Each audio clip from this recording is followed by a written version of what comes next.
Is it hot outside? Okay, so I'm Cynthia, and I'm the host of the reality series CPS Horror Stories. And Audrey's with me again because there's a lot of people that had a lot of comments and questions about her case. Um, First, I want to start by saying it's very hard when people are sharing their stories because it's very emotional. It's very difficult to remember the timeline as you're sharing on how things happen because you're trying to get it all out there at once. And like I said, it's emotional. And because Audrey doesn't have her children back, it's especially hard on those moms to share their story. So we took a note of all of the different questions and comments that people had. Um, I would also like to ask people that if you have something mean to say or an assumption or you're confused, please be cautious on the way it comes out of your head down to your fingers and onto the computer because we're not supposed to be judging right now. We're supposed to be here helping each other. And if you've never had gone through this, I understand it can be very confusing and feel like it's not true. Right, Audrey? You would agree with me? Yes.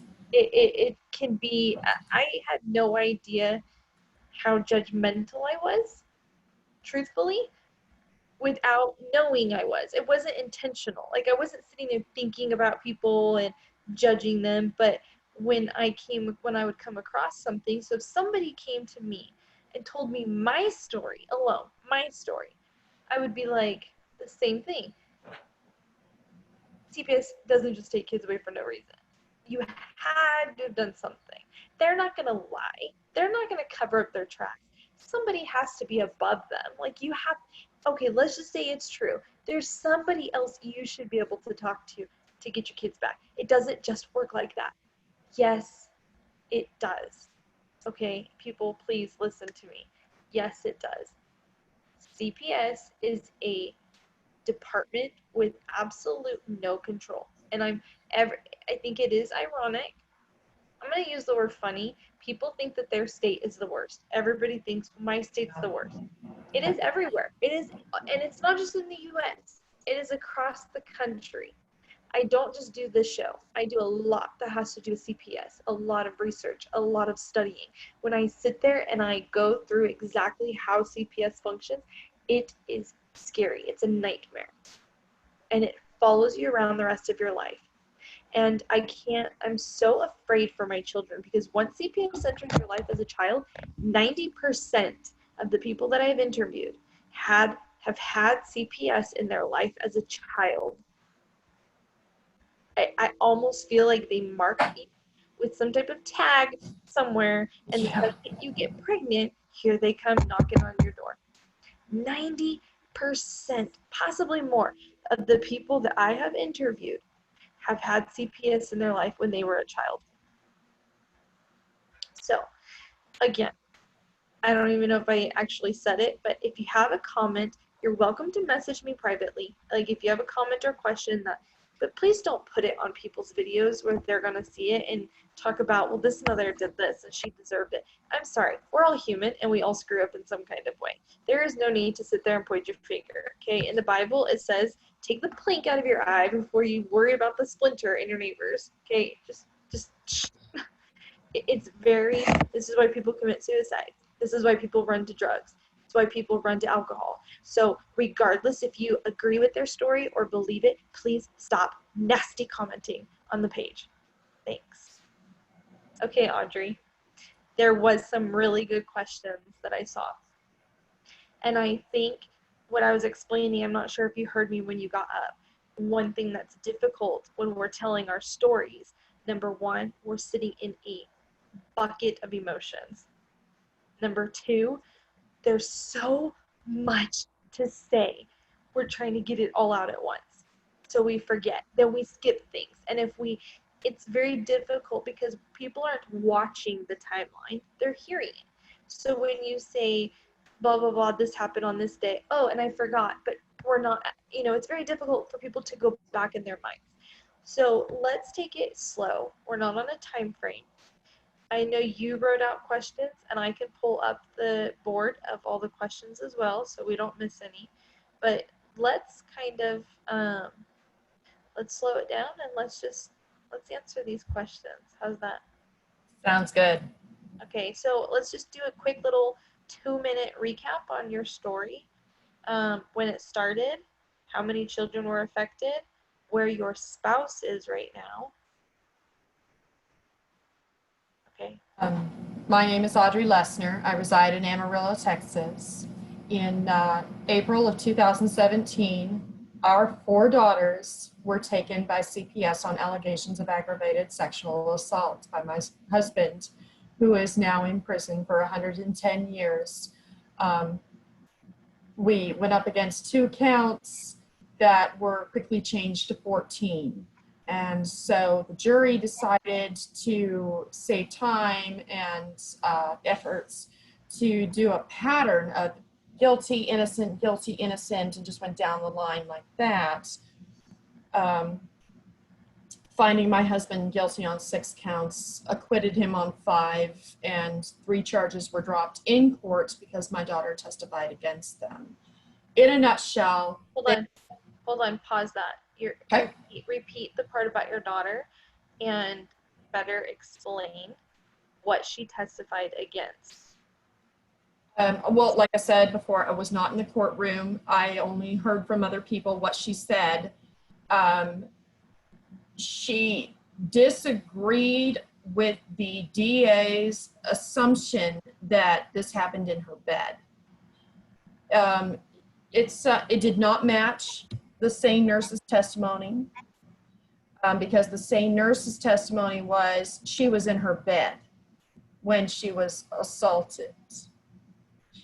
The counselor, Lynn Jennings, her testimony was my daughter was in the car with my husband going to South Carolina when it first happened. And my daughter's testimony, according to a friend of mine that was in the courtroom, said that it happened on the floor.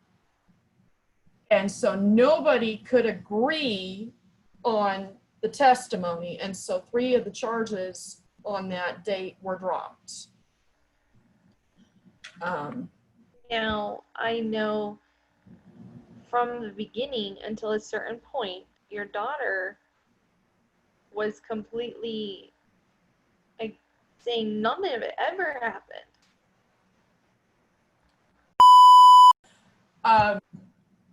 Professed to me the night that they were taken that she and her cousin Daniel were fighting over their horses. Right.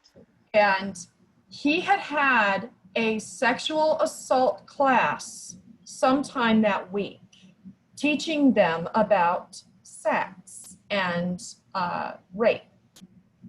He was also watching pornography, and he was also talking about it, which is why he and Katie started fighting about. And let's tell everybody the ages of Katie and the cousin.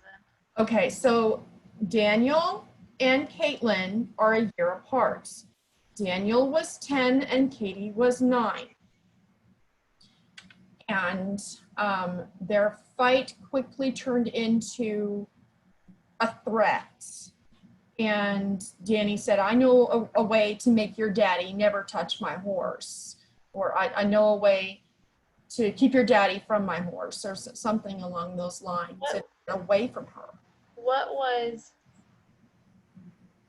he trying to keep away from the horse? Like, was your husband in charge of him? Was there rules that he couldn't come ride if he acted a certain way? Like, what was the issue with the horses was my husband and I, out of the goodness of our hearts, bought a horse for my younger sister. She had been wanting a horse for a very long time. And so we finally went out and got her a horse ourselves.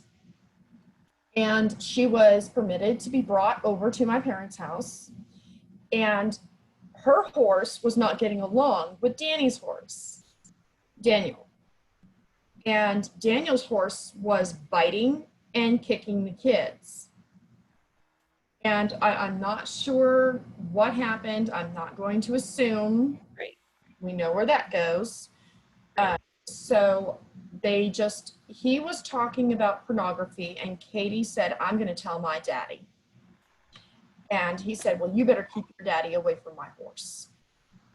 And they started fighting about the horses. And he said, I know a way to keep your daddy from hurting my horse, and run away from her. So that was her story to me that night when CPS came for the girls.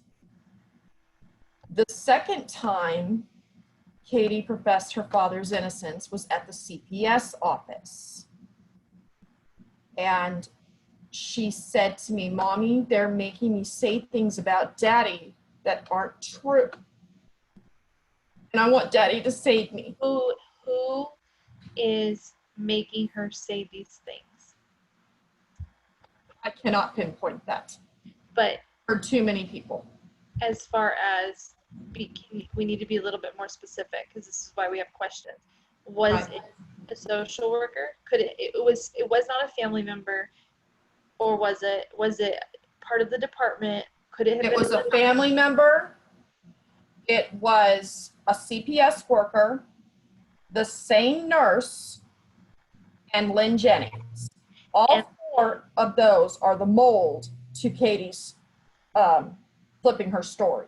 I want to remind people who haven't seen it or don't know or don't remember that your kids, your brother and his wife had come to you prior to any of this happening, asking if they could adopt your newest baby girl.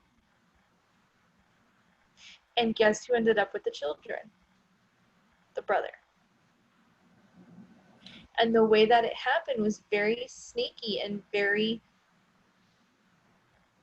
Audrey, I hate your case, I have to tell you. I hate it for many reasons. Number one, I sit the entire time covered in goosebumps because as a mom and then somebody who knows what you've gone through, not to your extreme in any fragment of it, but I believe your story 110%. Even with the chaotic time of last time, there was not 1% of doubt, just so you know. So I want you to take a breath. Take a breath. I know. I couldn't make sense out of why they would do this to our family. You won't be able to. I want to know why they have done this to me. Why would they lie about Tony like this? Because they're nasty, sick, very sick people. And they want your children for their money. These are the people that were with me when I almost died in my C-section. They asked me to sign Katie over to Nicole. There is so much covetousness about this case. It is unreal. Right. And I didn't think I had enough time to tell everybody that Nicole wanted to adopt Katie from birth.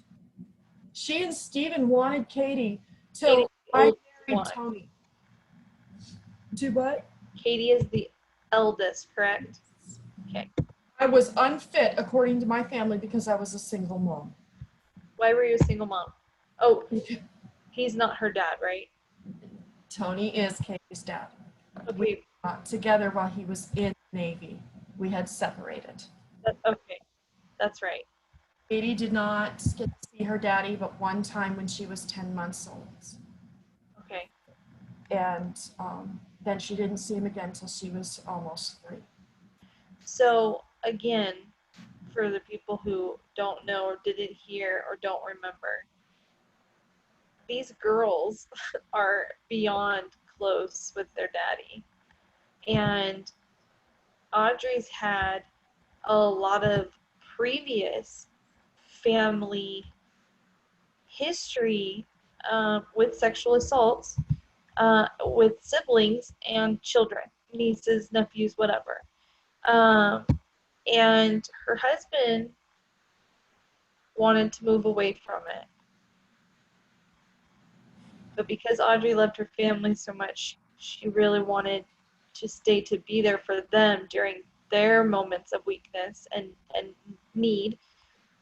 And her loving husband agreed and stayed with her, supported her in wanting to be there for her family, just for them to turn around.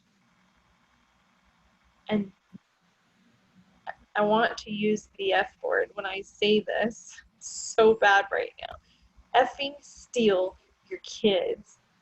It was a plot. It was a plan.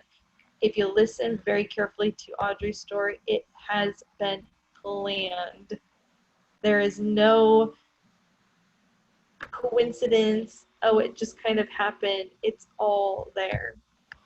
So, okay, let's go back. Katie and her cousin Danny were arguing, and he made a very specific statement that I'm basically going to make sure you don't have your dad anymore, and that your dad doesn't come near me or my horse or anything.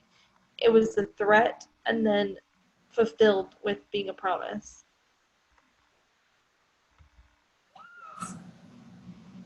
He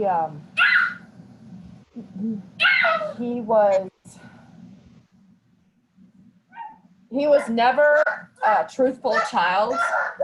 There was an episode where he almost got his dad into a fight with my younger brother that is now in prison, David. Right. Because he lied and said Uncle David punched him in the face. And everyone started to believe the story because precious little Danny doesn't lie. Right. And that almost turned into a fiasco.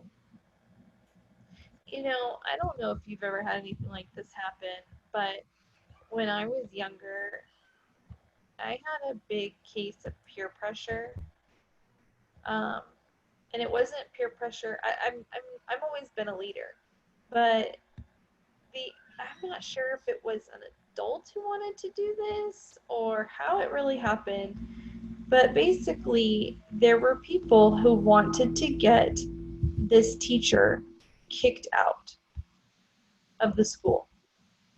Yes. And some girls started to say that he had sexually harassed them. Mm. And I ended up somehow in the middle of that. And I loved this teacher. And I remember he was a PE teacher. That's very important to know because of what I'm about to say.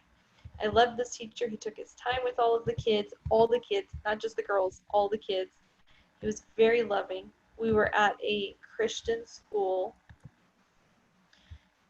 And somehow I got pulled in. And the way that people can phrase a question, like you said in your other one, when you were questioned or your daughter was questioned, and they say things like, is this a water bottle? Yes. But is it a bottle that has water in it? Yes. So it's a plastic bottle that carries water, and therefore you can drink some, but that's what it is, right? Well, yes. So do you sit there and start, have I been saying it wrong for 30-something years? It's a water bottle. Well, now it's a bottle that holds water. The way that they sit there and ask you the same question over and over, and I remember, did my teacher stand behind me and help me hold the bat? Yes. Well, how close was his body? Well, it had to be close enough for him to help me hold the bat.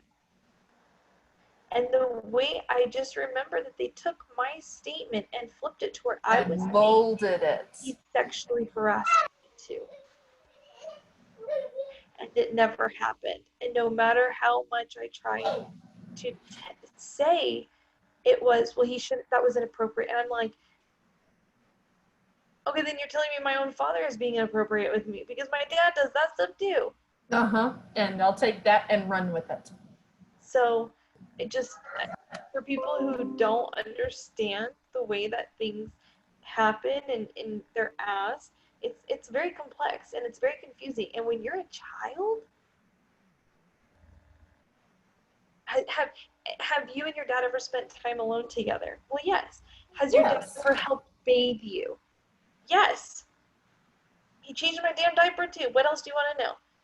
Does your dad see you naked or in your panties? Yeah, my kids, I don't want to say, never mind, I'm not gonna say it just because I don't want. Right. But We it's have our personal lives. it is personal, and it It's our doesn't. personal, private life that, as long as we're not affecting our children in a negative manner or violating their constitutional rights, we should Exactly. not be afraid to change their diaper. Exactly, but that's where we are. It's true. It's And become I remember when I ridiculous. first got my kids back, actually, it was when I started doing overnights. And they made my son was only 4 at the time. 4. And they told me 2 things. Number 1, your son better never see you naked. It's like, well, he doesn't really know the difference yet, and I'm not trying to put that on him or anything, but okay, fine, whatever. He won't see me naked. Then the next one was, you can't sleep with your kids in your bed. So tell me, what do I do when my kids have a nightmare? Or when they're sick in the middle of the night and I need to lay next to them to make sure their fever doesn't spike? Tell me how I'm supposed to do that. Tell me how I'm supposed to do those things. Now you're telling me how I'm supposed to parent. There's nothing wrong. That mom, I think you're talking about, are you talking about the one, her hair was pulled up and like, Yes. okay. Did you hear her story where she said her little boy, her baby boy, this pisses me off, sat on her lap during a visit? I can't tell you how my kids would be in my face during our visits. Yeah. And then screaming for me, pulling at me. It just We all would be, huh? AJ still pulls my t-shirt because he was a nurse. My son for the longest time, his thing calming would be to rub my chest. That's it. Just he liked to. My daughter too, because they both were breastfed for 2.5 years each. But I'm not a predator. Neither is that mom. That mom was told she is going, in the upcoming years, eventually be a sexual predator to her children. Who says that? People who want to give you false memory. People who want to Stockholm syndrome you into thinking you're a predator so that they win. Yeah. It's a mindset thing. Yep. CPS has figured out if we can get counselors, psychologists together and have them manipulate and mold these kids' memory, Yep. we can win every case. Yep. And we can Exactly.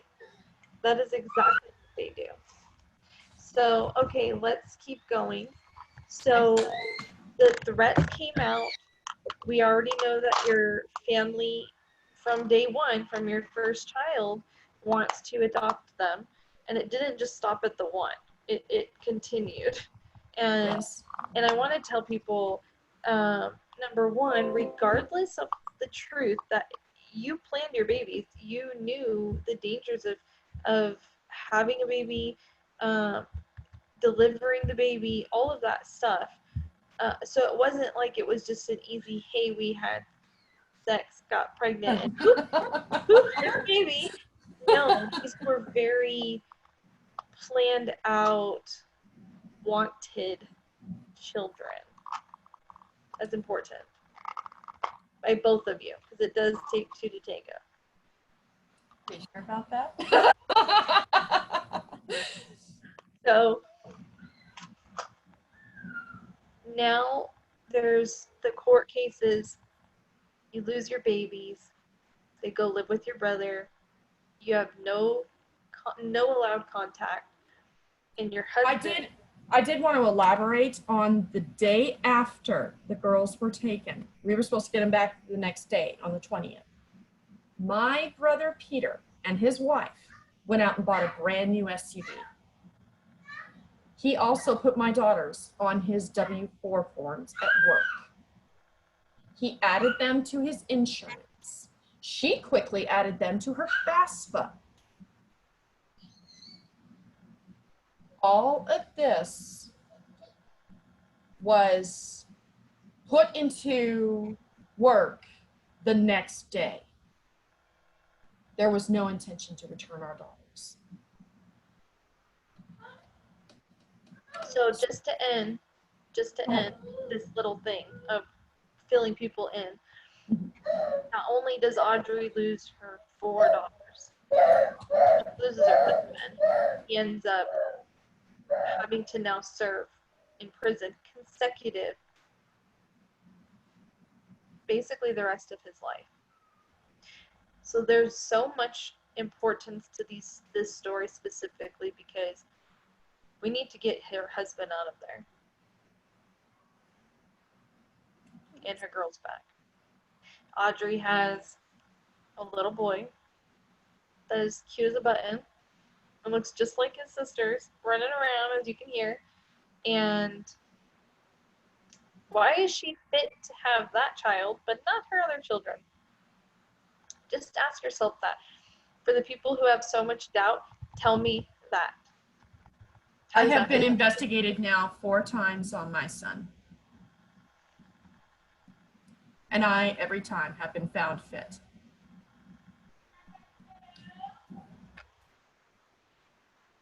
So, what's the first question? You want me to do mine first?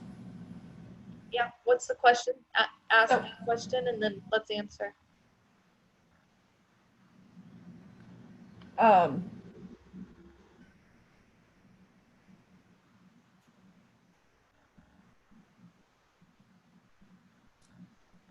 I didn't really write down the questions. I wrote down answers, so I was trying to think of the questions.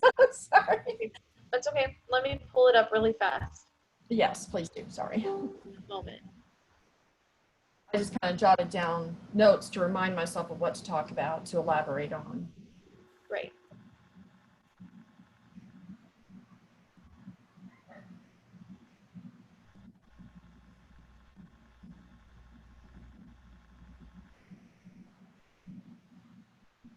Of course, my computer's going super slow.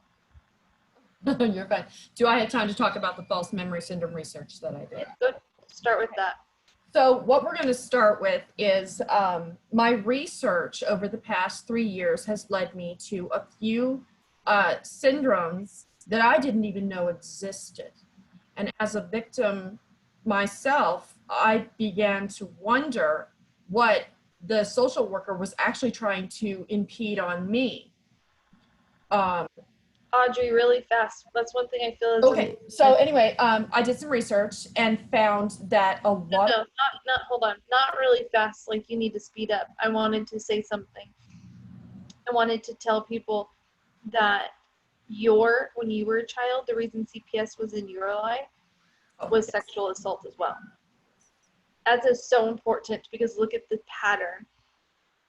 So Audrey had a sexual, and then same with your brother, and then now you're being accused of sexual assault, not just your husband.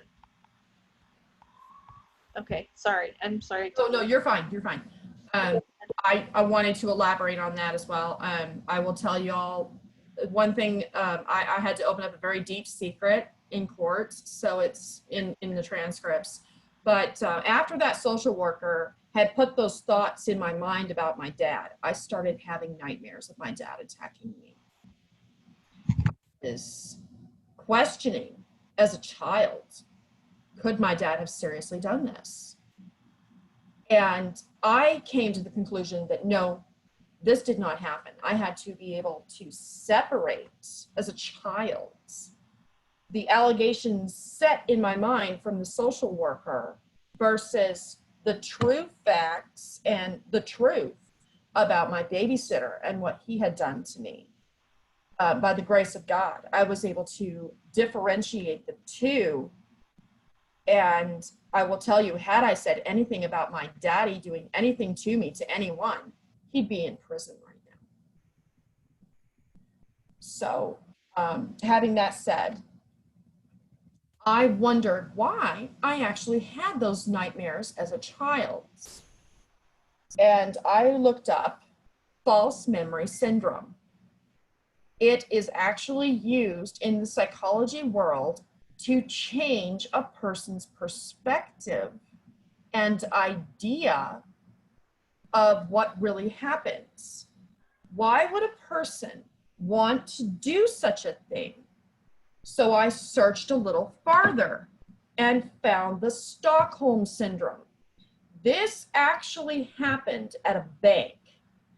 The bankers decided to group together and agree with their attacker to survive. They actually went into survival mode and agreed with their attacker to live. And I solely believe that is what happens to a lot of children in CPS. I will tell y'all the first trial that we tried to do in March of 2019 was postponed because CPS had thrown my daughter into juvenile hall, accusing her of sexual assault. They said that she had committed some kind of act on my second eldest. I didn't believe it. I haven't been able to talk to find out what exactly was said or done. And I won't believe anything about to do that kind of nonsense until I get to speak with both my daughters. But has to register as a sex offender. I found this out. And I was furious. When did this happen? In 2019. With them not in your care. Right. Supposedly, my daughter was in juvenile hall, so she could not testify. So they postponed my husband's trial till March when she was released. You didn't know she was in juvenile hall? They Did you find this out? They've done so many things to my baby. How old is she right now? She's now 13. How long did she spend in there? I don't know. I was told she was in there for 2 weeks. I was told by DeKalb she was in there for a month. I don't know. Who reported this allegation? Her foster mother, or her adopted mother now, Kat, Which is your sister-in-law. the one that I like from a distance. Right. Okay, so when did the allegation get brought up and when did the scenario of it happen? I don't know. Was it supposedly in your care that it happened? No. And do you know what the actual allegation was? They said that humping naked. I don't believe it. How old is Beth? She would have been 8. What's crazy to me is what if these people that they're with are exposing them to things? Oh, I'm sure they are. Movies They are. or in person having sex? Well, with permitted to be around Danny, Danny watches pornography all the time and brags about it. So let's just break this It's down. in the bridge interview. Let's just break this down for a second. Sure. Let's just say it's true for 1 second. No, look at me.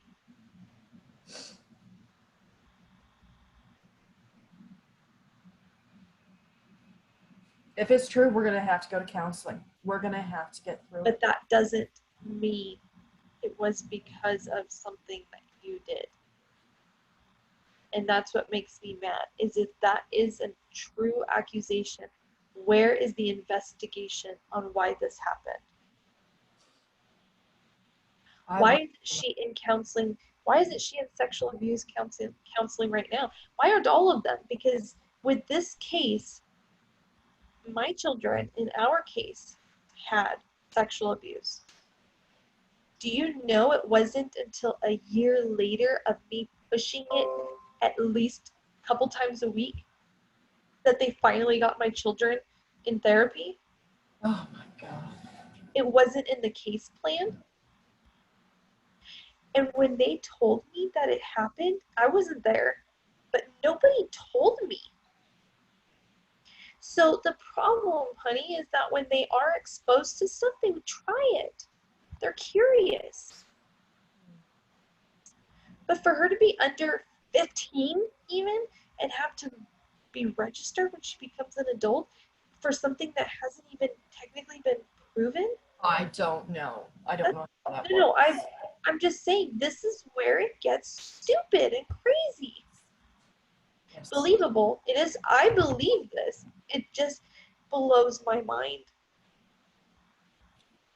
Had to counsel Bethany with Caitlin and have Caitlin convince Bethany that her daddy was a monster. I know this because I got a hold of some paperwork that I wasn't supposed to have, according to courts, that Katie and Bethany were in the same sessions while Katie was being counseled by Lynn Jennings on her supposed assault. So I tried to separate that, and I couldn't because was the one counseling Bethany. Does that make sense? Yeah. Yeah.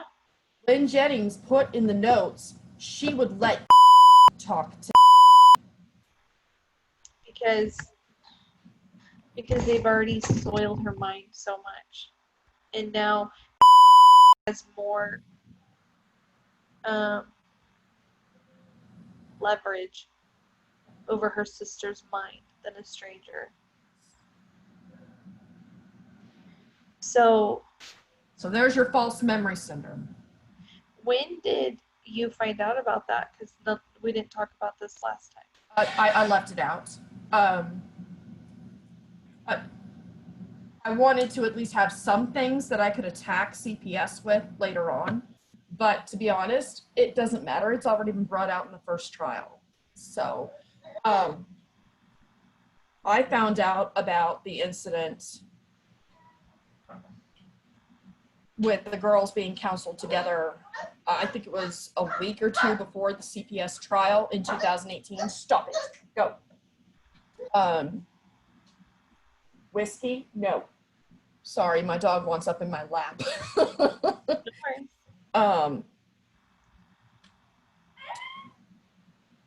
I found out a couple of weeks before the CPS trial and therefore called an emergency hearing for the judge to permit me to the pavilion to speak with another counselor. It wasn't to put her in a crazy house, is how they told her it was, but it was to get her into another session with another counselor to find out what is going on. Also, before the trial, Katie tried to strangle herself with her necklace. And I was so worried. How did she do that? I don't know. According to Lynn Jennings, it was not an emergency kind of situation. She wasn't worried about it, and she never notified CPS. Was either at school or at home. I can't remember. I don't think they clarified. But she took her necklace and crossed it and tried. Who was called? How was this handled? It wasn't. Lynn Jennings brushed it aside and changed the subject. And I asked her in court, why did you not notify me? And she said she forgot. Very convenient. How could a mother, a counselor, a responsible adult forget something so serious? How did they handle it? What was their response? Did she have to go to the hospital? What happened? I don't know. I seriously do not know. They told me it was not a concern. I called CPS and chewed their butts. They said, hold on, we're going to call the counselor and call you back, because they didn't know about it. So they called Lynn Jennings. Then they called me back and said, oh, no, it's nothing. Katie just had an episode. It's no big deal. An episode of what? Has she had these episodes before? I don't know. That was the only one I knew about. In your care, has she ever had an episode? No, ma'am. She sleepwalked. She talked in her sleep. And she had nightmares to where she wet the bed. What were the nightmares about?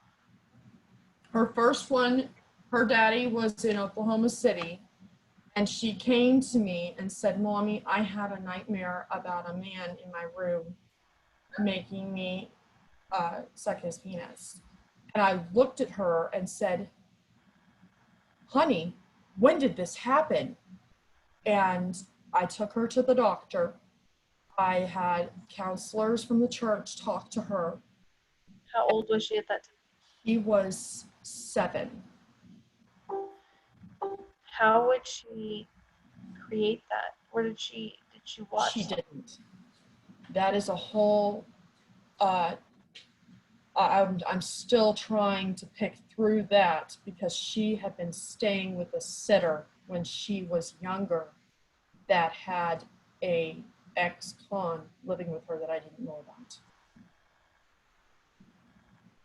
And when I was taking her to the sitter's house one day, she flipped out on me as soon as she saw the stop sign.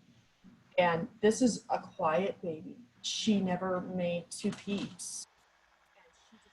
I want to really fast pause you and ask you about her test with the nurse. What was the conclusion on the test? That she had Nothing was found. Right. So no tearing. Or swabs were used on every part, if you know what I mean. Say it again. I'm sorry. I'm sorry. There you go. Happy go lucky? Okay. I'm sorry. My 1-year-old comes first.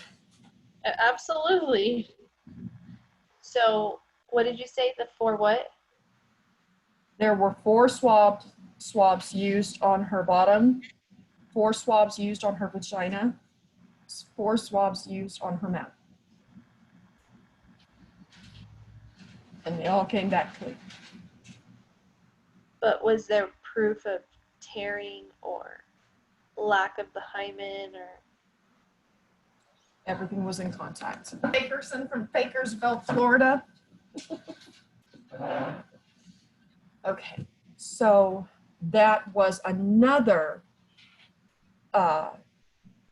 incident that I called Tony and said, honey, I need you to come home. So he came home and put his cop face on and talked to Katie and said, honey, you got to tell me what happened. And we were figuring it was Uncle David.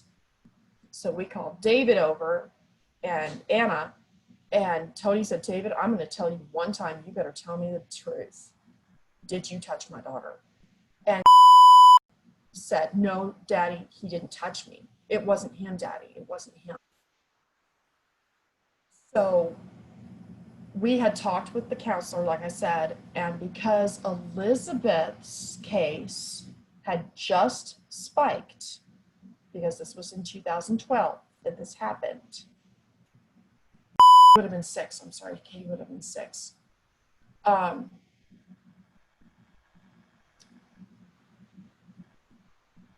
Elizabeth was about her incident.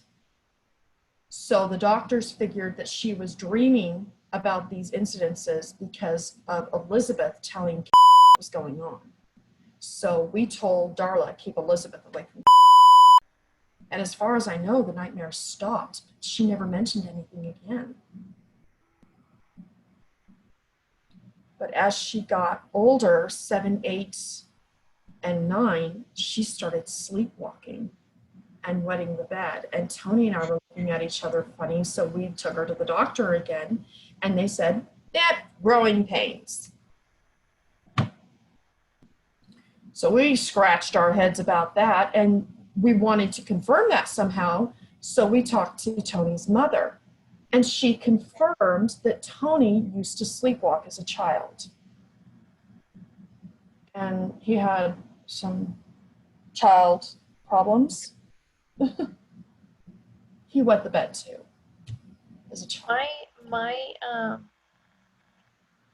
ex-husband, who would kill me if he watches this, but I know, we're telling the deep dark secrets here. Oh, God. he had a pretty rough life, and he wet the bed, so it makes sense. But then his daughter came along, who really, I feel the only major trauma would be that her parents weren't together. But she had an awesome stepdad and stuff like that. But she wet the bed till she was 12 years old. No, Tony stopped when he was 5 or 6. So Said it's possible that Katie's, because her body is different. Well, the point was, because I want you to hear this, the point was because, number one, she was such a hard sleeper, and her mom ended up putting her, from the doctor, on a medication that helped because she just couldn't hold it. She'd pee her bed. And the reason I'm telling you that is because it really isn't for you, it's for other people.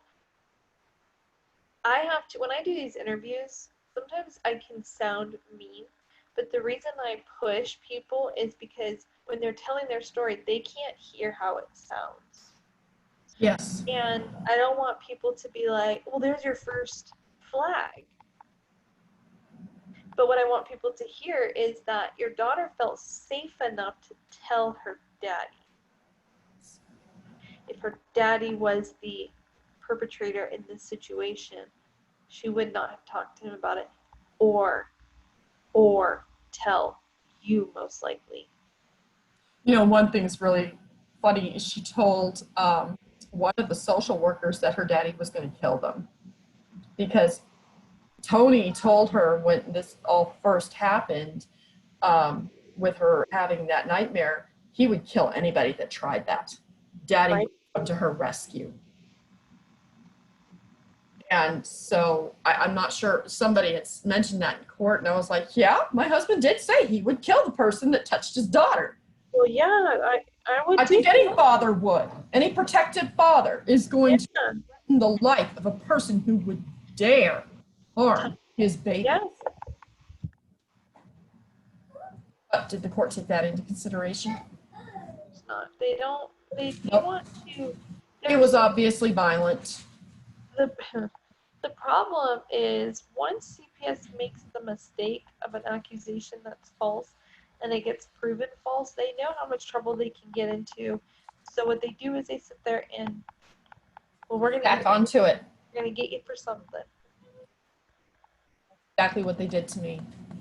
So let's go on. So she has this night terror and then wets her bed, and is that man, that dream, I don't like that dream. So I didn't either. Where did was she familiar with the different body parts at that time? I mean, I'm trying to remember back at 7 with my kids. That's why.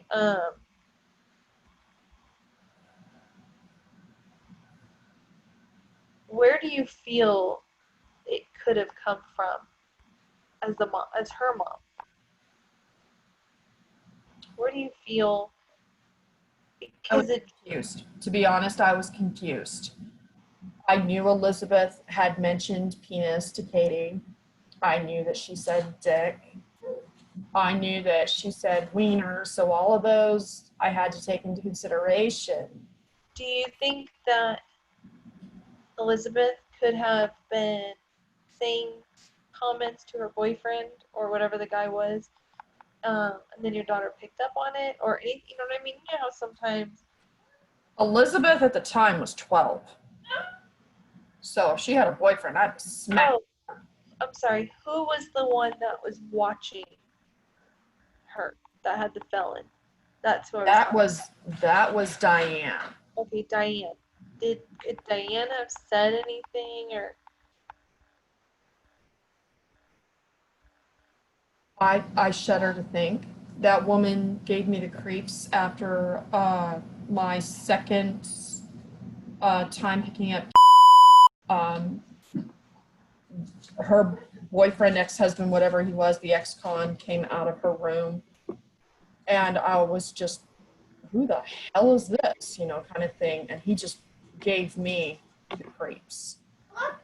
And I don't get that way around ex-offenders. I don't. I've met a Let your daughter go back there? She let sleep on her bed. And how Katie described her nightmare to me, I realized she was describing Diane's bed. Diane had a very unique brown blanket, and it was a mink blanket. It was very soft. She had described that to me in her nightmare. It was chilling. Can you say that part again? I'm sorry, my child came in. Oh, you're okay. You're fine. You had a blanket?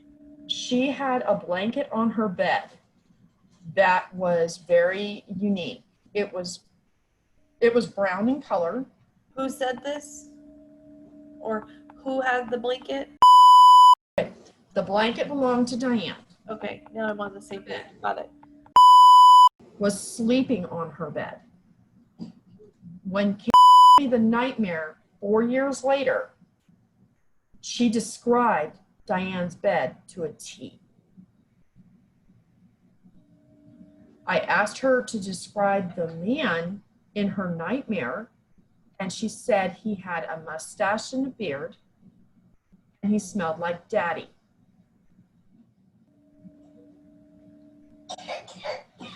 For the longest time, I couldn't figure out smelled like daddy. Duh, my husband smokes. So the person that she was dreaming of, I'm sorry, did I drop it? The person that she was dreaming of smoked.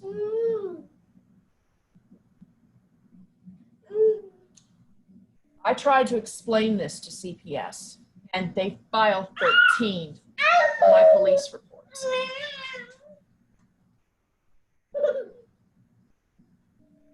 I asked them to investigate. Diane's still in Amarillo, and as far as I know, so is her sex offender ex-husband. And yes, he was convicted of sex offense and sentenced to 5 years. That's why he was in prison or jail or whatever. Yes. Is he a registered sex offender? He is a registered sex offender. So did you ever let your daughter go back over there after? Oh, hell no. Oh, hell no. But I was, like I said, she had that episode with the sign, and I told Diane, I said, why is she acting like this? And Diane was like, oh, well, she's just having a bad mommy day, you know, kind of thing. Just go to work and come back. So that night, I came and picked her up. We went back to the apartment, and I put her in a shower with me. We took showers together. It was just mommy and baby time. And she flipped out on me. She was screaming bloody murder. And my neighbors were so worried that I was killing her. They called 911. What happened in the shower? Were you washing her?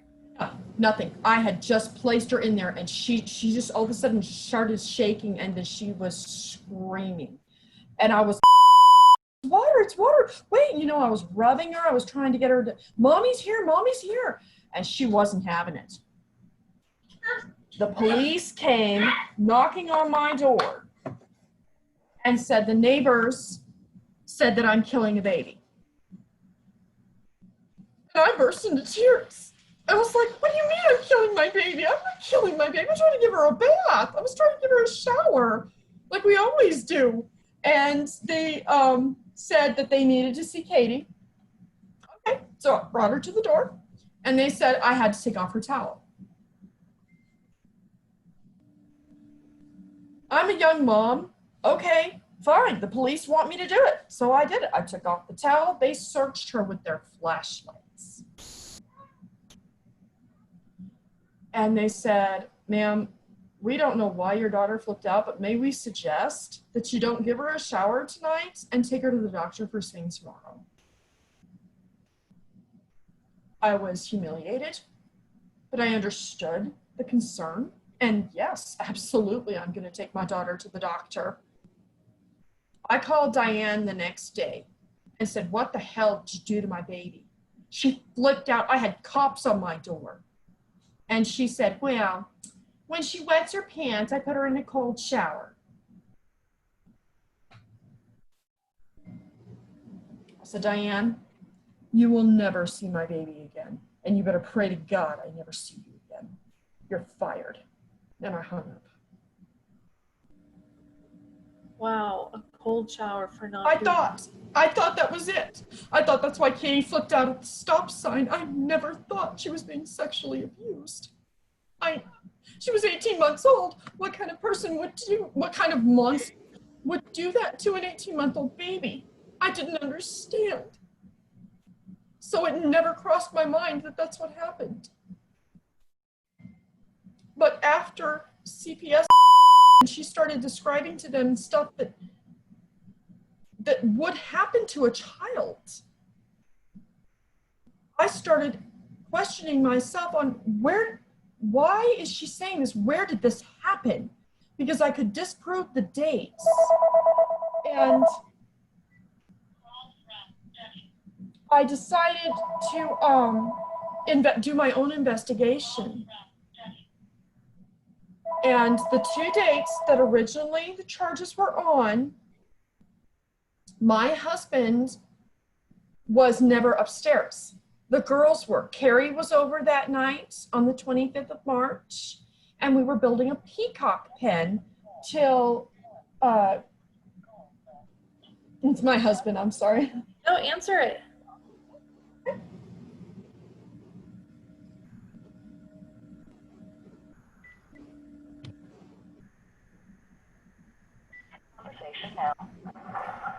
Hi, honey. I'm doing a live interview with my friend.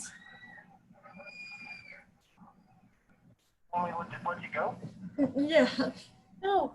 No? What do you... Okay. Okay. Well, honey, we want to talk to you. Me? We and who? AJ and I. Go ahead. I'll be right back. AJ. Okay, honey, I'm back. Honey, just say hi. And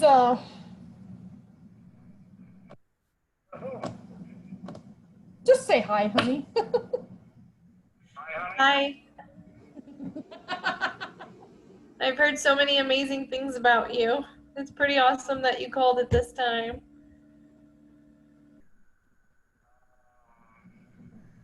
I don't know what she's been telling you. She loves you. I told her that you tried to get the family to like you by helping them with the roof and fixing the fences and building porches and helping Melody when she burned her feet. I've just been telling her, you know, what you did for my family to let them see that you wanted to be a part of us. No, part of them. Well, them, yes, dear. You can tell him that I help reveal the truth about who CPS is. Yes, my friend Cynthia, she helps reveal the truth about CPS cases. She tells the horror stories of what CPS does to families to ensure they make money and convict the innocent. Yeah. So, honey, why don't you tell Cynthia, are you innocent or guilty?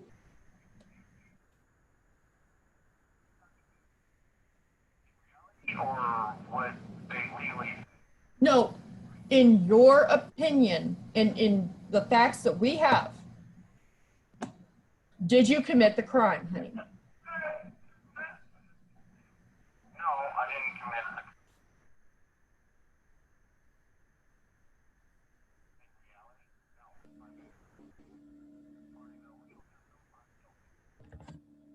the. I can't hear him. Oh. You want to say that again, honey? In reality, I'm innocent.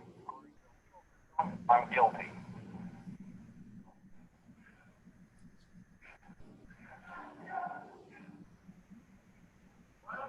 A lot of veterans today, honey, said that you deserve to be in prison and that you are guilty. Do you have any thoughts on that?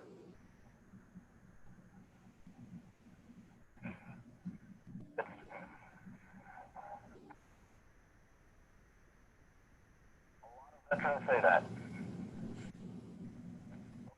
They have their opinion. I know they don't have all the facts. Or the truth?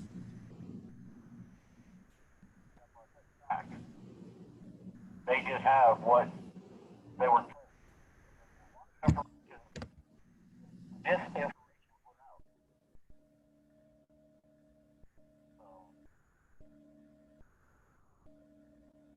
What do you think about the 2 counts that turned into 14, honey? They just screwed up on the numbers. There was 2 counts that turned into 12. And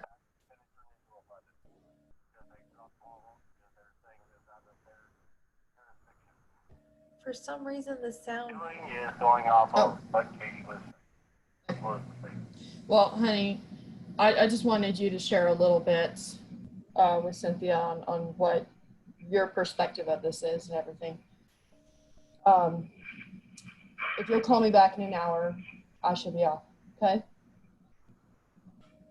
Yeah, I'll try. I know, There's honey. no guarantee I'll be able to get on the phone again. I know, honey. I'm sorry.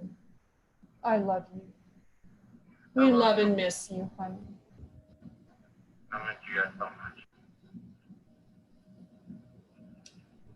much. Just keep praying, okay? God knows the truth. Yeah. That is who counts. God knows the truth. Yeah. All right. I'll call you when I can, okay? Yes. I love you, boo. Love you, sweetheart. Bye. Bye. I'm sorry.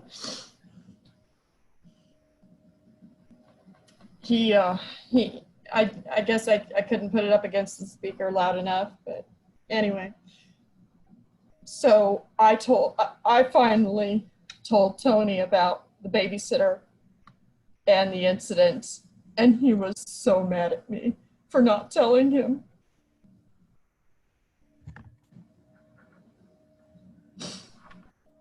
I didn't think there was anything to tell. I thought it was a cold shower. Bad enough, I was going to wring her neck. But I never thought it would be sexual abuse. But when told me about that nightmare, I put 2 and 2 together and filed a police report. And they filed 13. They never even investigated. They were quick to have say that she was never attacked as a baby. How would she know? She was a baby.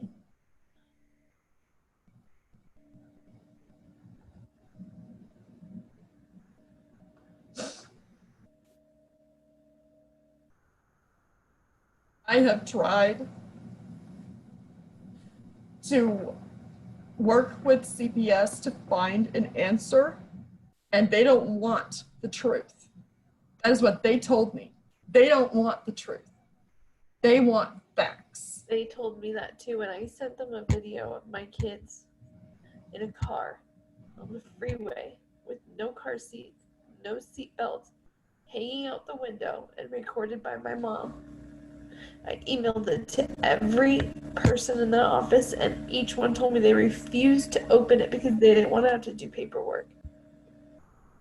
They had no proof on me about anything, yet I had so much proof, and they refused to do anything about it. So the person they gave my kids to was abusing them. My daughter came to visit with fingerprint bruises. I have pictures of it.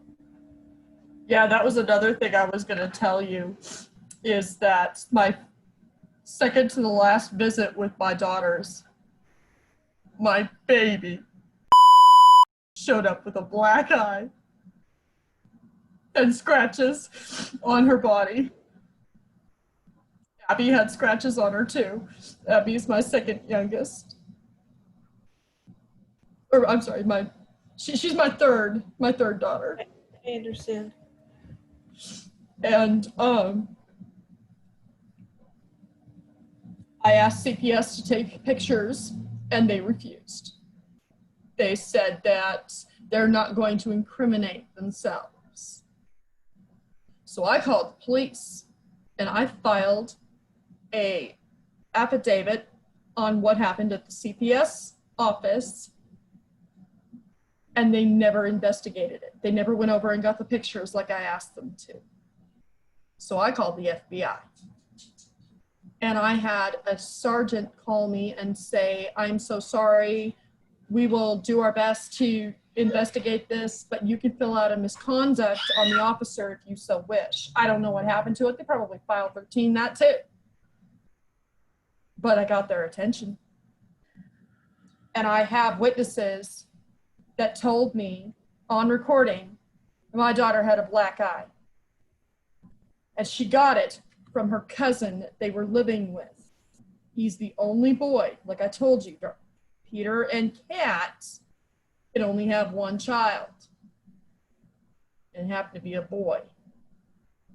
He threw a toy at and knocked her so hard in the face with that toy, he gave her a bloody nose while Kat sat on the couch playing on her phone. And the only reason she got up to help is because Kat screamed out, oh my God, her nose is bleeding. I didn't hear this from 6 at the time.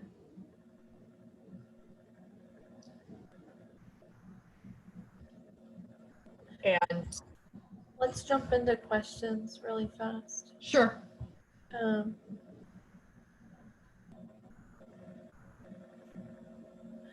This isn't a question, but this is from Kelly.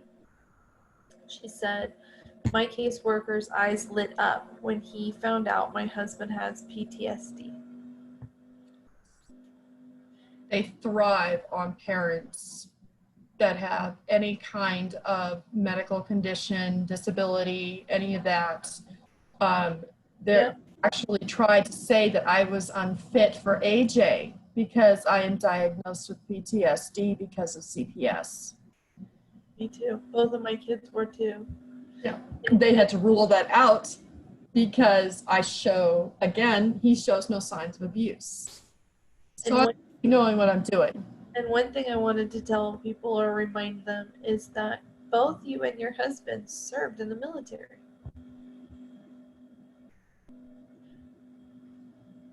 You fought for this country. Tell that to Ted Cruz.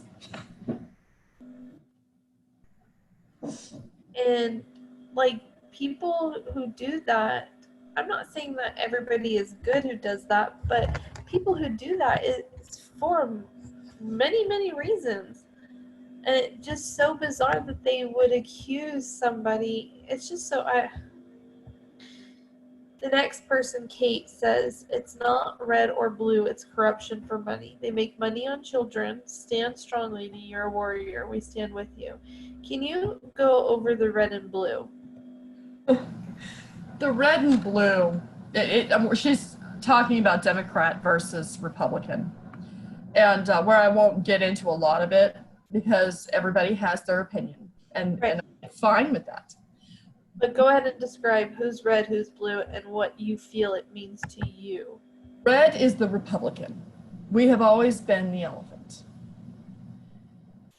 I like to think of it as we smash injustice. We are the law-abiding, constitutional supporting, Declaration of Independence supporting people. Right.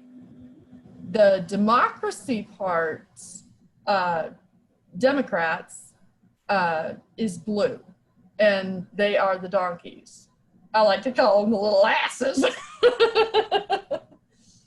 But we do have some really good Democrats too. And then you have your leftists, who I think aren't even Democrats. I don't know what the hell they are. But anyways, my point was, if as a red state, we cannot get under control the violations of constitutional rights, then maybe we have the wrong leadership. Right. Prove me wrong, Ted Cruz. Prove me wrong, Abbott. Prove me wrong. Prove the people who are being persecuted who are Republicans. And I don't even think it's the leadership. It is. But with this stuff, it's lack of leadership. They have no idea. They're not aware. No, they are aware. I close even had Abbott's office email me and say, we have sent your concern to the DFPS commissioner's office. Best of luck. This is not our jurisdiction. Okay, here's another comment, and then I have the question next. Chantel says, my friend is a military family, and they accused her husband of touching his daughters, and they took all 7 kids from them. Donna writes, so the child made the accusation to who? I'm seriously lost with this. So because we don't know what child she's talking about, let's go off of both, Danny and Katie. Who made the accusation and to whom? Danny made the accusation to his mother, Nicole Grant, who called Randall County and CPS. And then when they first got involved, there wasn't even an open investigation. It was, we're taking them, see you in court. They didn't even give us a chance to defend ourselves. They didn't question that he doesn't have a record before all of this, that he was a cop in the Navy. You know, he helped people like this. They didn't question any of that. They didn't investigate anything. And the stupid investigator in Randall County, Kent Cole, who was supposed to do an investigation, never did. He retired halfway through our case. So we didn't even get our statements in. They never asked Tony to make a statement with his lawyer. I had to force my 10-page affidavit on Randall County. I had to throw a fit to get that affidavit written, and I did. What do you think of this statement right here by Clyde? He says, Supreme Court is your answer. That's the only way you'll get justice. Bullshit.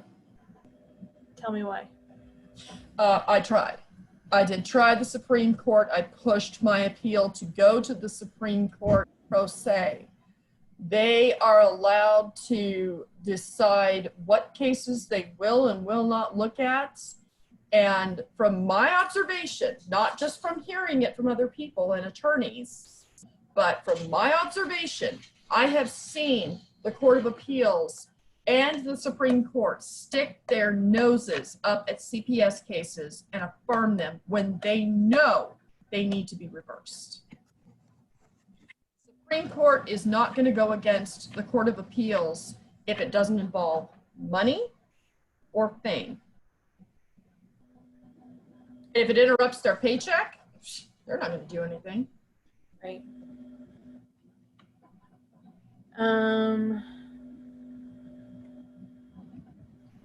Hang on, here's one right here. And you know what's interesting is the Texas Constitution supports your right to defend your fortress, your home. We could do that. This next question is basically the same. I'm trying to, and you already responded, but the daughter made the allegations to the uncle and the uncle reported, question mark, am I right? And you answered. No, it was the cousin who claimed my daughter. Yeah. Outcry and told his mother. And here's another one. This is kind of where I get frustrated with this, but I understand, without saying this to sound mean, I understand it's complete. What is the word I'm looking for? I don't want to say stupidity because that's not really, it's lack of knowledge. It's lack of information because this person, again, writes Accuracy? Accuracy? No, when you just don't know. What is that word? There's a word I'm looking for when you just, let me read you the statement. Ignorance? There you go. That's the word.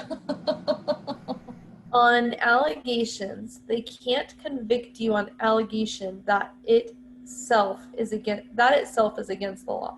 That is not true, because the statement of you're innocent until proven guilty is not a fact or truth or even close to it. It is you're guilty until proven innocent. Yep, and that has been the curse of that. People across America want to say, oh, well, we're innocent until proven guilty. Well, guess what? Not in the law's eyes, you're not. That's why there's so many swinging from a tree, especially in Texas. It doesn't matter if you're black, white, pink, or blue. If they don't like you, they're going to hear a rumor and they're going to roll with it. Number one, maybe you have something they want. Land. A lot of people were murdered for their land. So no, innocent until proven guilty is bullshit. That is how our country is supposed to be. And I would encourage you people to write President Trump and tell him we want this enforced, to where if a judge does not honor innocent until proven guilty, they are charged with criminal act. It is called treason. And I honestly think that our country has forgotten that word. I did want to tell people one thing in my case that really irritated me in the CPS trial was I said, you know, that they wouldn't allow me to speak about certain things. I was gagged. On top of that, Randall County did not pass out all of my subpoenas. So over half of my witnesses never showed to court to witness. That was another trick they pulled.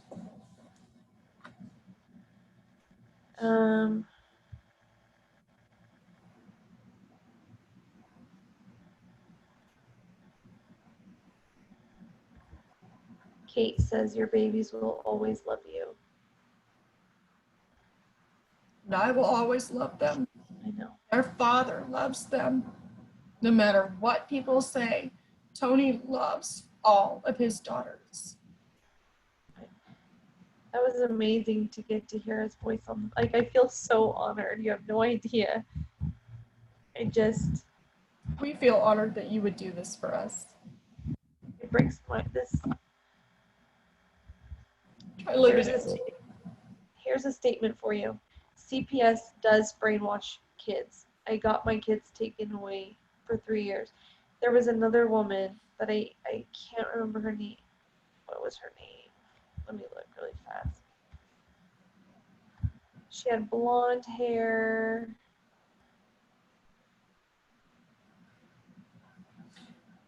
The foster child. She was in foster care, and then when she grew up, they took her kids. Is that the one you're talking about? She had blonde hair. Blonde, curly hair. I don't remember what. I'm sorry. No, that's okay. That's okay. Dang, why can't I think of her name? Yes, I am very aware.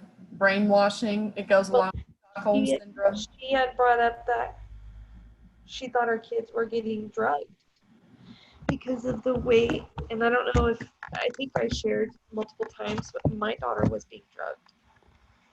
And I remember having a video chat with her. And no, she couldn't even hold the phone. And my mom was holding the phone, and my daughter was like this. Here, boys. She was just so out of it. She kept doing that, and I'm like, Why are you swaying? what is going on? Yeah. And she said the same thing happened with her daughter. So not only do they medicate children who don't comply, but the brainwashing is 100% accurate. They have to brainwash the kids. That way they can keep them under control. I mean, the first thing they told when she was taken was that I was in jail and I was going to be in jail for 60 days. And in the bridge interview, it states that my daughter told them she had no idea what a penis looked like. She had no idea about, anything having, sexual and stuff. But in the testimony she made at the CPS trial, she couldn't even say the word penis to me. So I found that very odd. But in the criminal trial, I guess she said the word penis. So I was like, okay, that sounds like coaching to me, but I could be wrong. Here's another statement somebody says. They don't get fired, honey. They promote them and relocate. I saw that. And that's a very, I think about that and I'm like, that could be a very accurate statement. It is an accurate statement in some cases. Yeah. But I read a letter on Deanna Coey, who was the second social worker, and I did indeed find her. And she's in Dallas, and she was in fact fired. She no longer works for CPS. So I felt bad for her because she was at least honest in court after a while. But she finally admitted, yeah, we really did, cheat you the medical records, and we neglected to care for your daughters. We admit that. Yeah. And they got rid of her too. Out you go. So they do get rid of them, but I would agree that very rarely do they do that. I do not think they got rid of Cheryl Timms. Somewhere, probably in Texas, I don't know. But when I file my lawsuit on her, I'll find her. Okay, that seems to be the end of all the questions. Okay. that I can find. I wanted to bring to the people's attention. Her name is Ashley. That's her name. Oh no, you're fine. Go ahead. That girl that I was saying that she felt her daughter. Oh, Ashley? The person that brought the allegations against my husband, she herself has a fraudulent charge against her.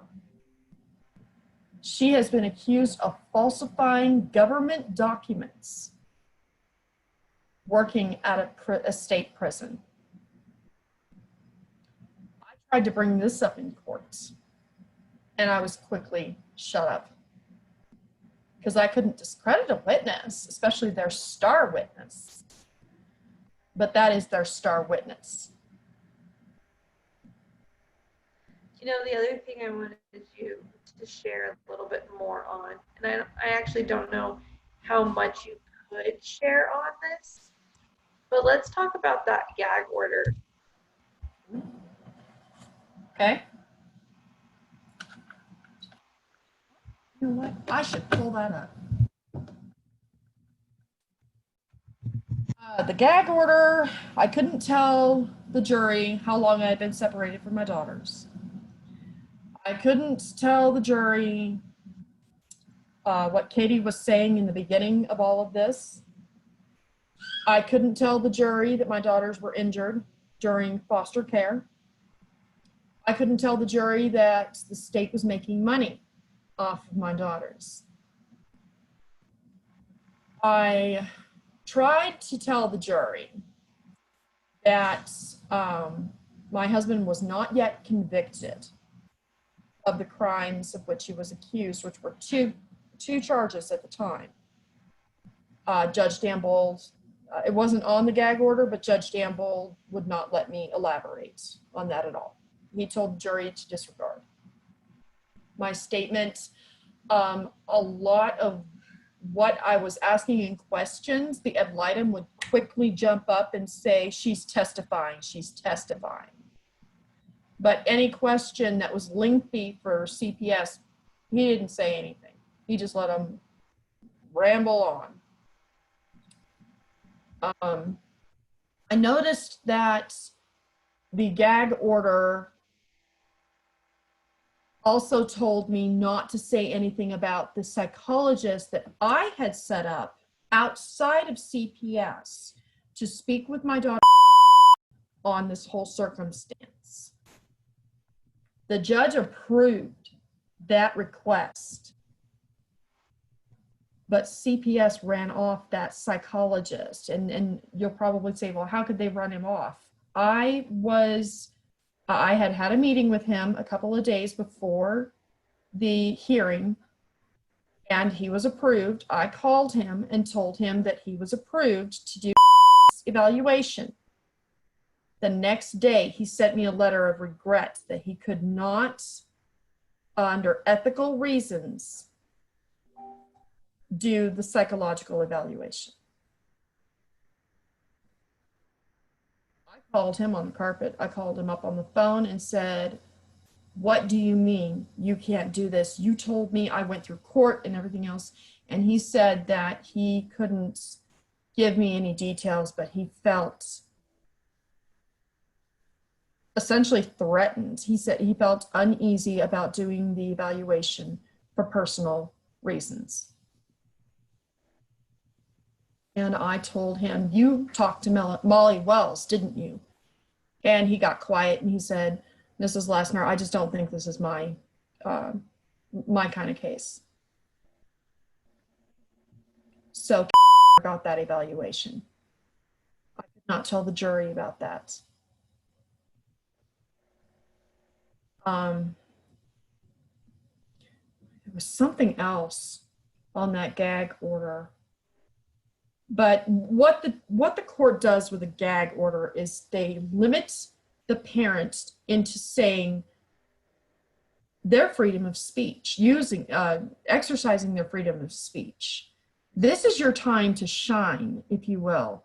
This is your time to tell the jury everything you know and let them decide on what is true and what is false. Oh, I couldn't mention the police reports that I had filed, but in the end of the CPS case, they called that officer into court. CPS did. And they asked him if I was just trying to deter the jury into thinking it could be someone else. Grasping for straws, if you will. And I said in court, I asked the officer, did I file this affidavit? Well, yes, Mrs. Lessner, you did. And then I brought up a surprise question. Why did you accuse me and my husband of threatening the CPS office with a bomb? Dead silence. And Judge Dambold realized that there was nobody talking, and he said, well, we won't get into that. In November of 2018, no, excuse me, 17, I had been called to a meeting in CPS office to discuss the custody of my daughters. My husband was invited as well. There were only 2 social workers in the room, me and my husband. But that day we showed up for that meeting at a set time. There were about 15 cop cars outside the CPS office and next door to the bank that was next to it. And I looked at my husband and I said, honey, what in the world should we go in? And he was like, yeah, we'll just go in and you know, see what's going on. We had no idea that we were being set up. CPS was so desperate to make us look threatening that they accused us of a bomb threat and called APD on us. We were arrested. We went in and basically the meeting was, haha, we have your daughters and there's nothing you can do about it. They told us the girls are doing great. They're in public school, they're thriving, and they don't want to see us. And that was the extent of our meeting. Somebody has a quick question for you. Yes.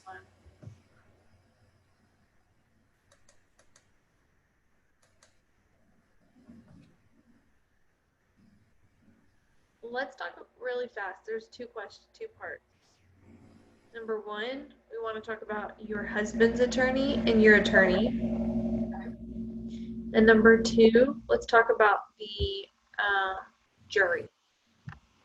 Okay.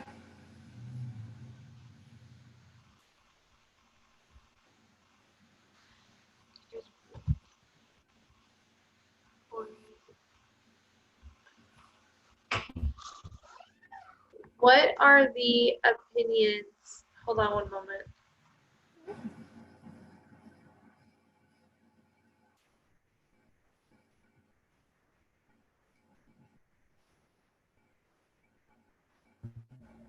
Sorry.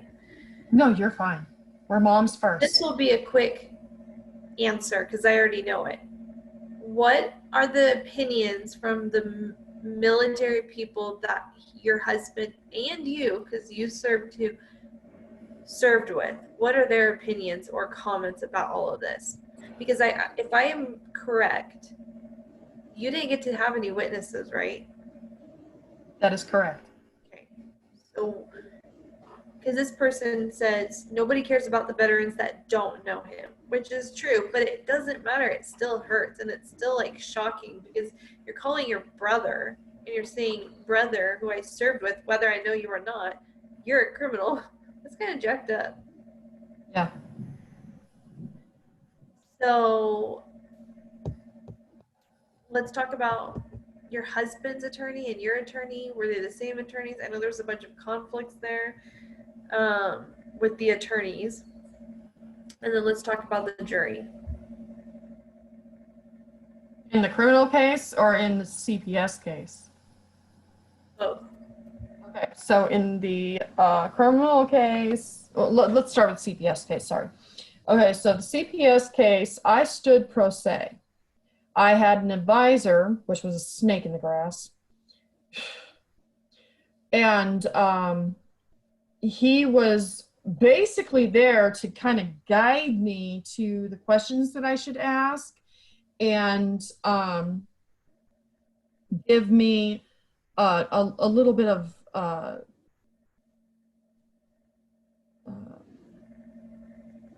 definitions of words that were being used in court, because I mean, let's face it, I wasn't an attorney, but I knew that this attorney that was my advisor, I had already fired.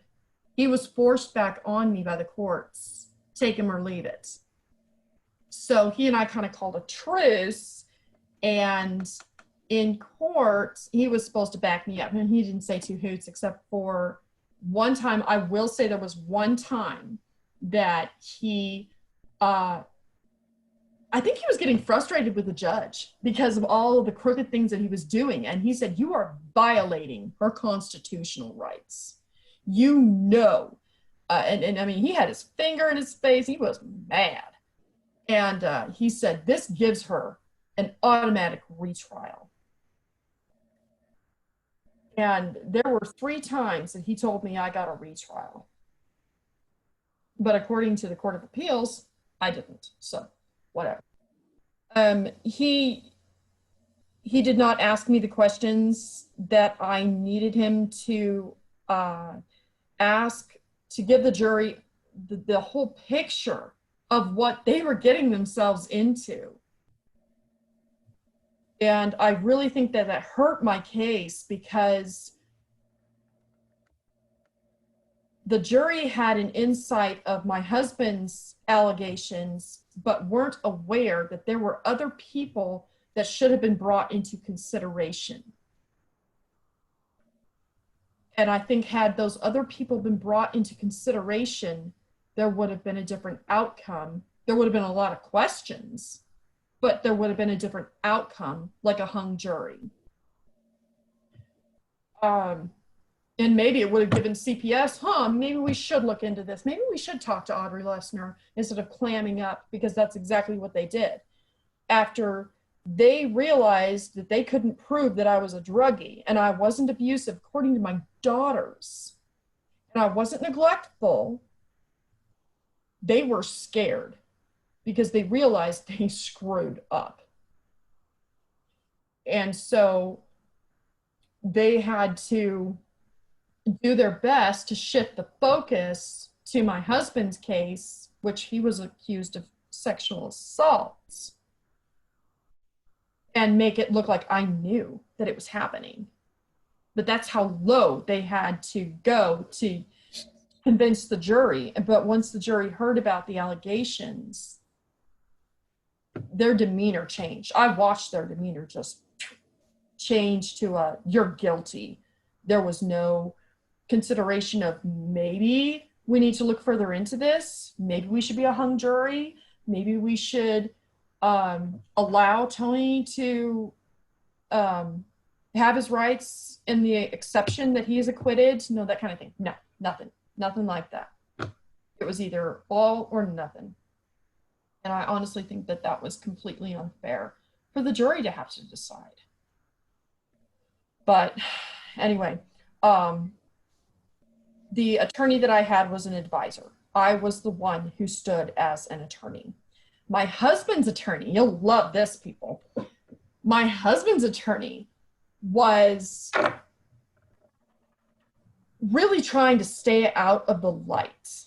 He would ask very little questions, and there were some questions he wouldn't even ask, because he came to me and said, Audrey, if I ask these questions to Lynn Jennings, she's going to be pissed at me and not help me on another case. And I said, so now we're essentially saying, I'll do this for you if you did this for me. So in order for her to be on his side in another case, he had to be on her side on our case. And that is a conflict of interest. So he wrote down this question, which I still have, and said, ask this question to Lynn Jennings. So I asked her. She gave me a dirty look, but she answered it, and she was pretty pissed about it. Yeah. But I realized that these attorneys do not, they compromise with each other. If you do this for me, I'll do this for you. If you hang this person for me, I'll hang this person for you. Yeah. And I shook my head and I told Cody, you're an ass. You realize that you sold my husband for another case knowing that he's innocent. Sorry. That's okay. So somebody says, I agree, but family court and criminal court are 2 entirely separate beasts. What about cross-examination? There was little to no cross-examination. The ad litem and the CPS attorney refused to question my daughters, which I did bring to witness. I was really hoping to see them in person. I just wanted to see how tall they were and if they really were okay. but I could only see them on the computer. And it was so hard. I tried not to cry, but it was so hard.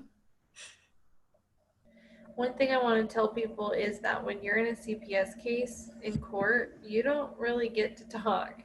You don't get to, it's really different because it's like the judge decides. You have to either wait until you go to trial or what, but the judge decides when your attorney, because I had a hired attorney, like a paid, and the judge still decides what gets to be brought up or not, because my attorney had me do another psych evaluation before they ordered their own, which I passed both with flying colors. And then he also had a monitor, a paid monitor, without us knowing, watched a few of our visits to see what kind of parenting I was, but none of this got to be brought in as evidence. And I ended up with my kids, but the point is you can have all the evidence in the world, but the judge still gets to decide what is shared. And it's very Unfair. the way that the social workers and attorneys and judge work together, it's pretty disgusting. Yes. The Yes, judge- it is. It was never designed for the judge to be able to decide what is brought in. Correct. It was supposed to be evidence brought in, and the judge would decide whether or not it was admissible. I don't want to say admissible. It was, what's the word I'm looking for? Explain it. Valid. There we go. It was valid to the case. Yeah. So Yeah.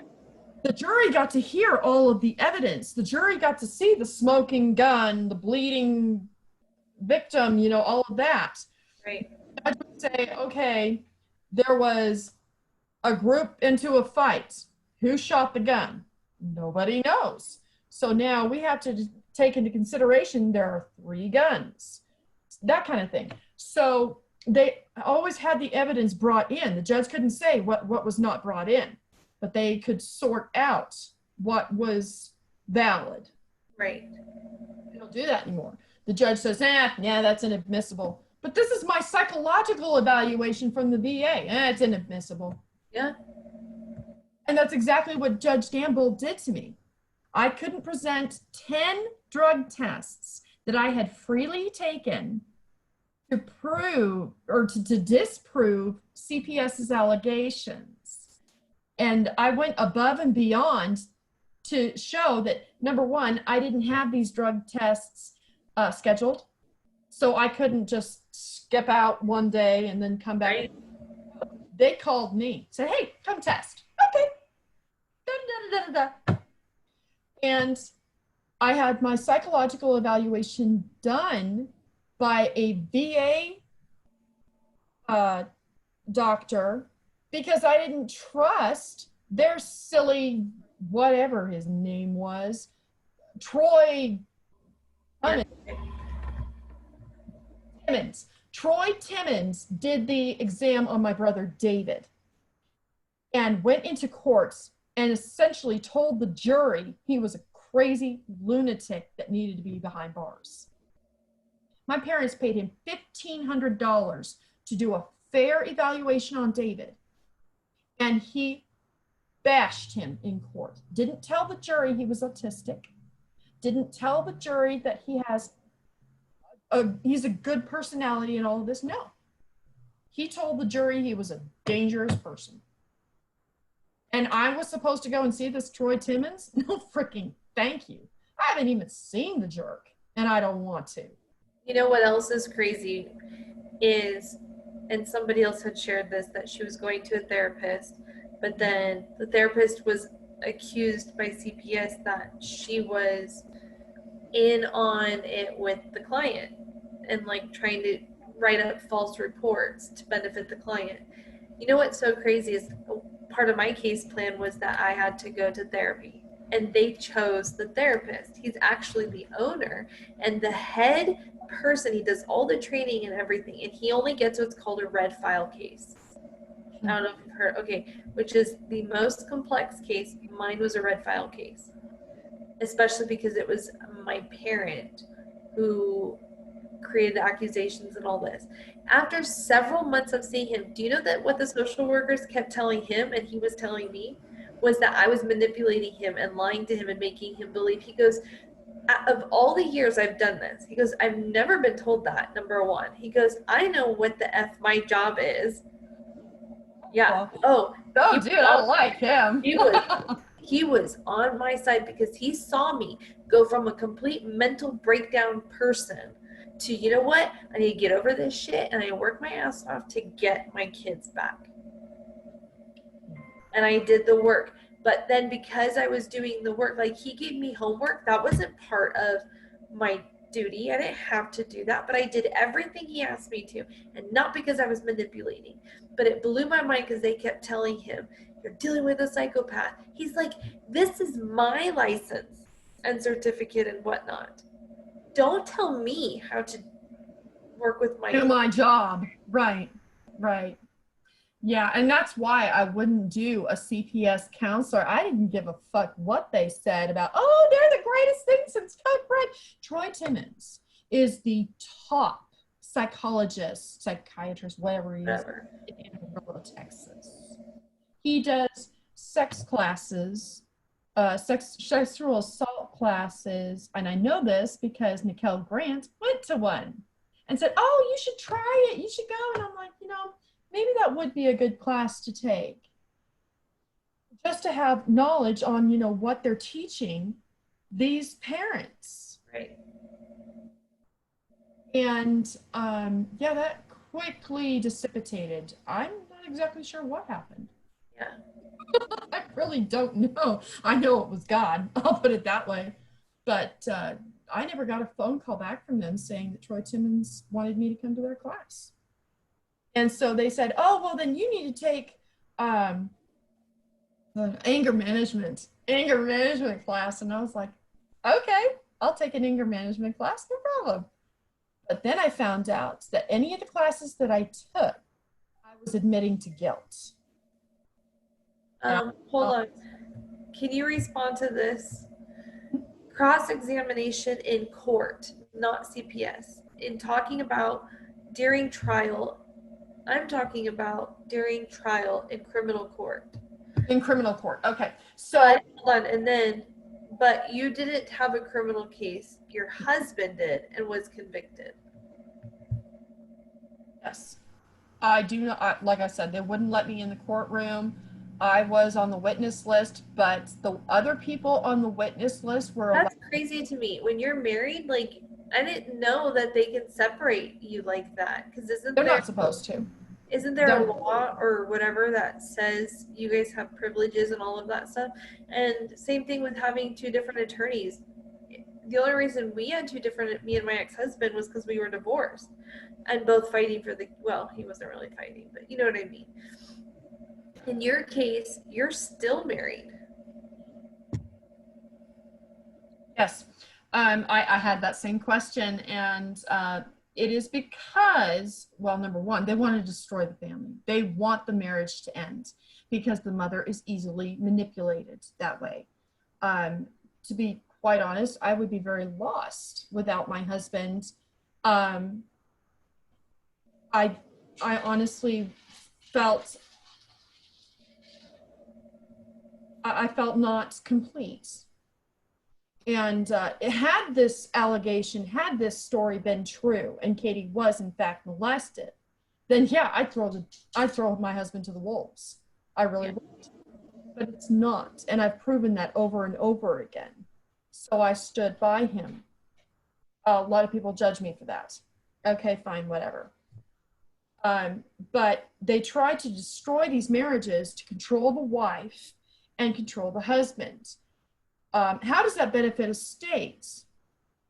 The state raises taxes on the people when another child is taken into foster care. So it's actually the taxpayers that are paying for all of this to happen.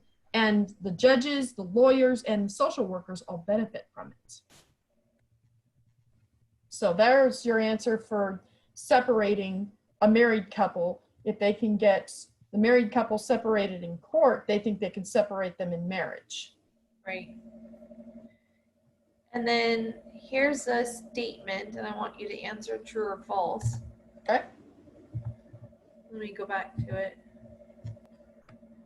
The person has brought up that they can see your case because it's public.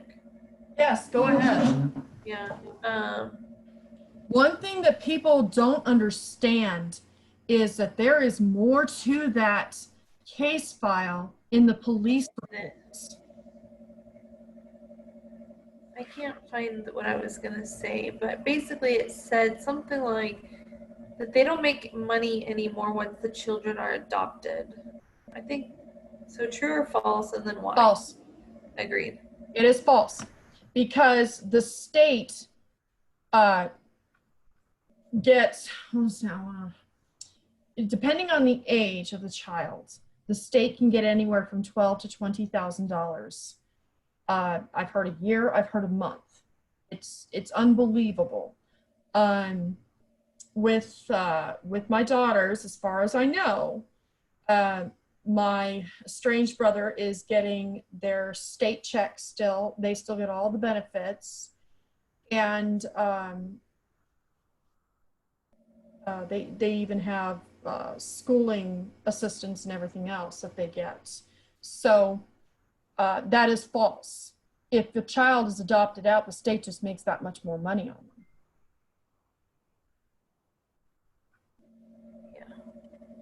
It's a deception. It really is. Just like people saying that social workers have a quota to meet. Oh, that's false. No, it's true.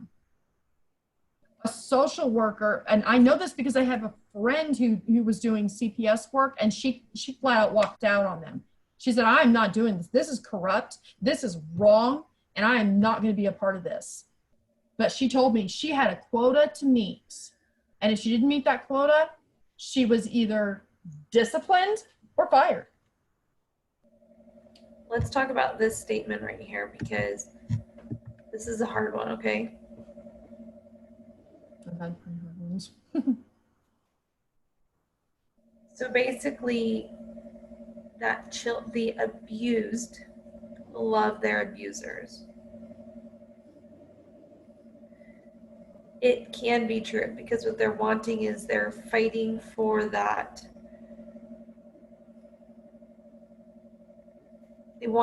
They want the abuser to be happy with them. They want to feel loved and wanted and needed and special and have privileges. How do you think you can argue that statement when you showed the photo of the girls on the couch with their dad? How do you feel? Again, none of us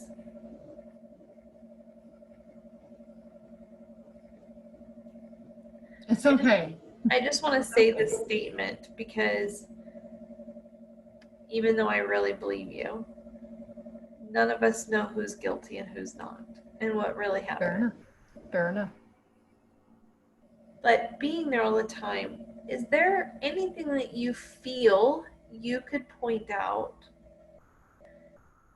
to show your husband's innocence? Yes. Going back to me as a child, I was terrified of my assailants, and I was very happy to hear that he was in jail. But I was also mistreated by my parents. I'm not even gonna lie, they did beat me. They treated me differently from my other siblings. They wouldn't let me do certain things, like go out on dates. I couldn't go out with friends sometimes. There was a concert that I really wanted to go to, and my parents wouldn't let me go. They tried to shelter me, and I felt obligated to appease them. And so I tried more and more to do the right thing in their eyes, and essentially they controlled me. I for years sang with my mom because I really thought we were a team, and it drew us close together. And just one day she turned on me like a dog on meat and calls me a whole bunch of names, and I'm just like, are you seriously healed from schizophrenia? Because you're worrying me. But I did. I tried to appease my parents, so I know how that statement would go for an abused child to have to appease their assailants. One thing I noticed about is she was very well-spoken when she felt something. She knew that she was free to come to me and say, "Mommy, I feel left out." And where that hurt me, I understood what she was saying because I was nursing Charlotte, I was playing blocks with Abby, I was doing, you know, all this other stuff. And I think it was a disobedience act. I had spanked, and she came to me about 20 minutes after she had been done crying and everything and said, "Mommy, I feel left out." And I was just like, wow, why did she do this? You know, and I told her, "Honey, just because I spank you doesn't mean that I don't love you. And just because I spank you doesn't mean I'm trying to hurt you or abuse you." So I tried to explain to her that she didn't need to make me happy when she was disciplined. And the same way with her father. She was very open and honest when Daddy hurt her feelings. She'd be like, "Daddy, you really hurt my feelings. That wasn't nice, Daddy." And when Tony and I would have arguments, I'd have 3 little tapping feet in the kitchen at me. Tap, tap, tap. "Mommy, you know better than to be mean to Daddy. You say you're sorry. That's not how we do things in a family." And I was just like, wow, my kids, they can speak up for themselves. But as far as abusive, Tony was never aggressive physically. I think the most aggressive people would think of is spanking your child. And yes, we do believe in spanking because we believe that our children need to learn respect. Right. They need to learn responsibility. Right.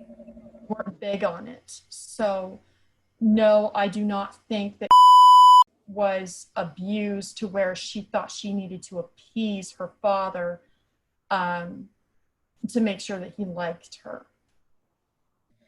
Now, this question goes back. It says, "I'm confused. As a child, first of all, they cannot make them register as a sex offender because they're protected until the age of 18, and personally know that they have no prosecutable offense as a child. Also, once they turn 18, those charges disappear unless they re-offend violently." Okay, so they just contradicted themselves. They just got through saying you cannot convict a child, a minor. But when they register, that goes away after they're 18. What did they say about something up until 18? So when they turn 18, the charges disappear. The charges disappear. So that means she can be charged. You got to watch what you say. See, a lot of people don't watch what they say. I'm guilty of it too. But I think she's saying the difference between charged and registered. Oh, okay. I don't know. I was told that she has to register. So I don't know what that entitles to. I'm saying they didn't lie to me. They could be lying to me. Right.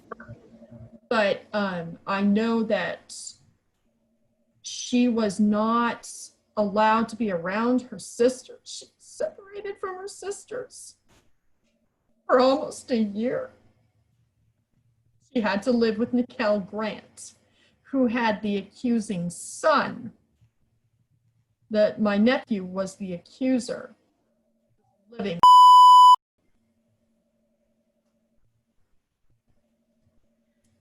Now,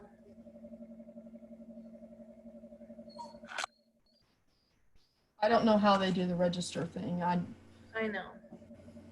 Sorry. It's okay. All I know is Katie would not act on that unless she was enticed. Yeah, I know.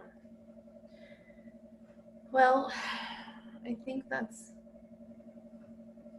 it for right now. Okay. If we need to do on we need to do another session, that's fine. I understand. It is a lot to take in, people. It is. You have a very My complex- point is, this is the nightmare that our family is living, that it could have been solved had CPS not clammed up and talked to me, done a home inspection, done all of their requirements so that our family could stay together, at least me and my babies, while we sorted out my husband's case. But because of the ignorance, the foolishness on this case, our family has been separated and captive for 3 years. And it doesn't matter who I write. It doesn't matter how many people I tell. But I will tell you, maybe we should do another session on this. I am going back to court. I filed my petition yesterday. God gave me the strength. And I reopened the case, and we go back to court on July 21st. I want to know what happens. I will tell you. All right, well, let's talk then. Okay. I hope you have a great day. You too. Bye all. Bye.